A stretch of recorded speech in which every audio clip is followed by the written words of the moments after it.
तो नमस्कार दोस्तों, आप सभी का एक बार फिर से स्वागत है आपका अपने YouTube चैनल रविंद्रा टाइम्स में। मैं हूं रविंद्र और एक बहुत ही बड़ी खबर सोशल मीडिया पर साथ में खेसारी टीम से निकल कर आया है। आइए उसके बारे में बात करेंगे। आप लोग ज़रूर इस वीडियो को लाइक करके और शेयर कर दीजिएगा क्योंकि बहुत ही बड़ा न्यूज़ है और करारा जवाब मिलने वाला है।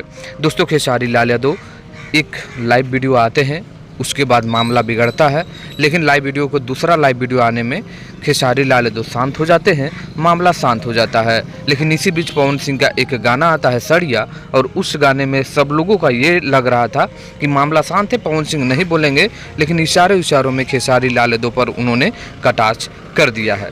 जब खेसारी लाल यादव पर कटाक्ष कर ही दिए हैं पवन सिंह, तो देखिए आने वाले 1 से 3 बाद, जी हाँ दोस्तों, 1 दिन बाद यानी 15 तारीख को एक नया इवेंट होने वाला है खेसारी लाल यादव के गाने का। और वो गाने का पोस्टर अभी नहीं आया है, तो गाने का पोस्टर जहां तक मुझे अनुमान लगाया जा रहा है कि रात में आ सकता है।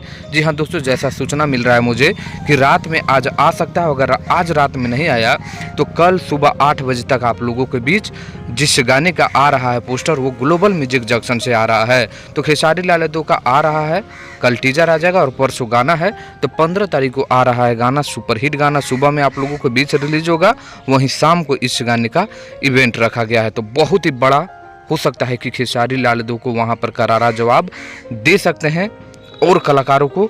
लेकिन देखिए, अगर खेसारी लाल यादव वहाँ पर चुप रहते हैं, वहाँ पर जो यूट्यूबर लोग पहुँचते हैं, अगर वो क्वेश्चन ऐसा नहीं करते हैं तो मामला शांत रहेगा।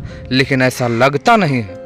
भोजपुरी में विवाद खत्म हो जाए, विवाद का क्वेश्चन खत्म हो जाए, ऐसा तो मुझे नहीं लग रहा। अगर आपको लग रहा है तो कमेंट करिए, और क्या खेसारी लाल यादव को जवाब देना चाहिए ये भी कमेंट करिएगा। धन्यवाद।